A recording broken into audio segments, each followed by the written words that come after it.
The observation deck of the Harmony's voice hummed with the collective anxiety of a dozen species. Cora stood at the viewport, her calloused hands clasped behind her back, watching the swirling nebula outside paint the darkness in shades of violet and gold. Behind her, the Veltharin ambassador, a creature of crystalline features and bioluminescent skin, was holding court. "Deathworlders," Velthon said with what his species approximated as laughter, a tinkling sound like wind chimes in a hurricane. "Stories to frighten younglings. No sentient species could evolve on a planet as hostile as the humans claim their Earth to be." Several delegates chittered and hummed their agreement. Adam, leaning against the far wall with his arms crossed, caught Cora's eye and smirked.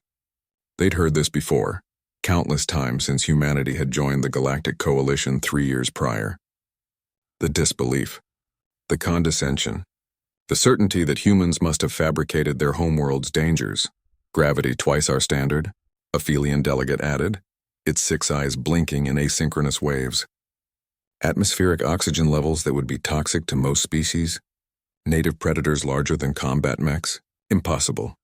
Not to mention," Velthon continued, warming to his audience, "weather phenomena violent enough to level cities, tectonic instability, and radiation from their own star that causes cellular degradation. If such a world existed, evolution would have produced monsters, not—" He gestured dismissively toward Cora. "These soft, fragile bipeds." Cora turned slowly, her expression neutral.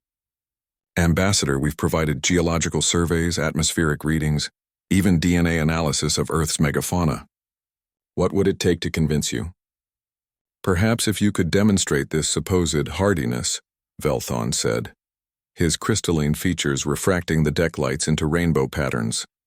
"But I suspect we'd find humans to be as delicate as they appear."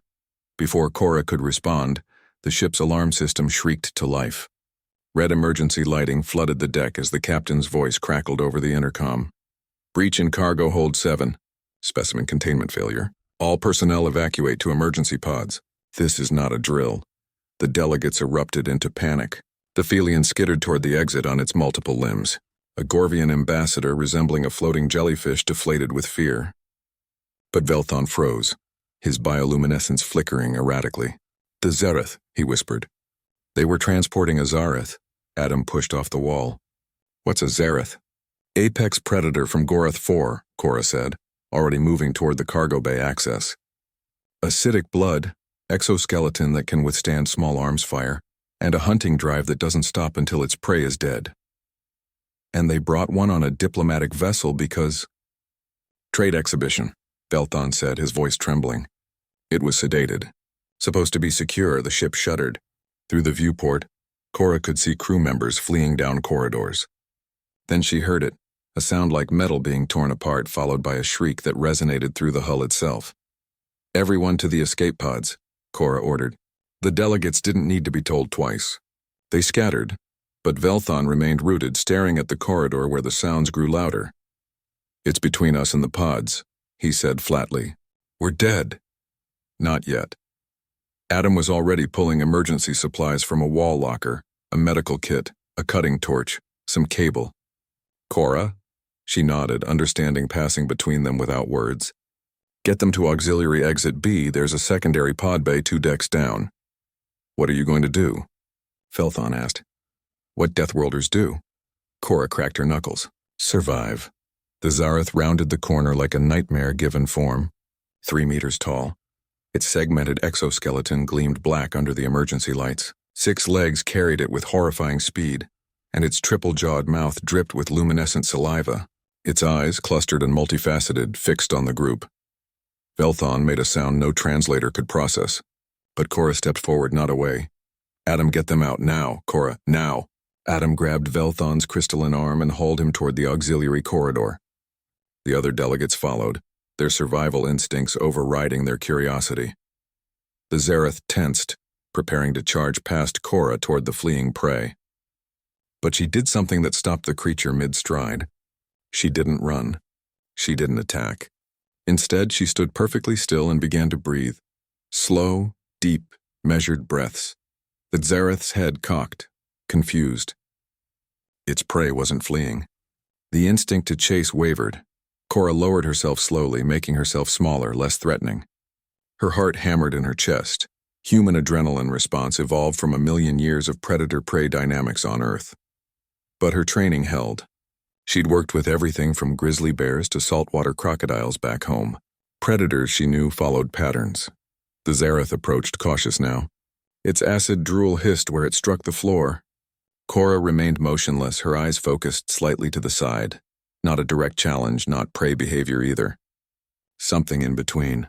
The creature circled her. She could smell it now, a scent like ozone and copper. It made a clicking sound, probing, testing. When it came close enough, Cora did something that would have seemed suicidal to any watching alien. She reached out her hand. The Zareth recoiled, then froze. Cora kept her hand extended, palm down, moving with glacial slowness.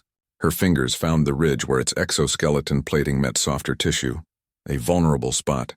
But also she gambled, a sensitive one. She stroked gently. The Zareth's clicking changed pitch. Its aggressive posture eased fractionally. Cora continued the movement, steady and calm, while whispering sounds, not words, just soft human vocalizations. The kind humans had used for millennia to soothe horses, dogs, cats, every manner of animal. Minutes passed like hours. Gradually, impossibly, the Zareth's tension drained away. It lowered itself to the deck, its jaws closing. The murderous gleam in its clustered eyes dimmed to something almost curious. When Adam returned with a security team and tranquilizer equipment, he found Cora sitting on the floor, her hand resting on the Zareth's carapace. The creature calm beside her like some impossible pet. Velthon emerged from behind the security team, his crystalline form flickering with emotions his species had no names for. He stared at Cora, then at the Zareth, then back again. Deathworlders, Cora said quietly, still stroking the predator. Aren't myths, Ambassador. We're just survivors from a world that taught us to understand. Monsters.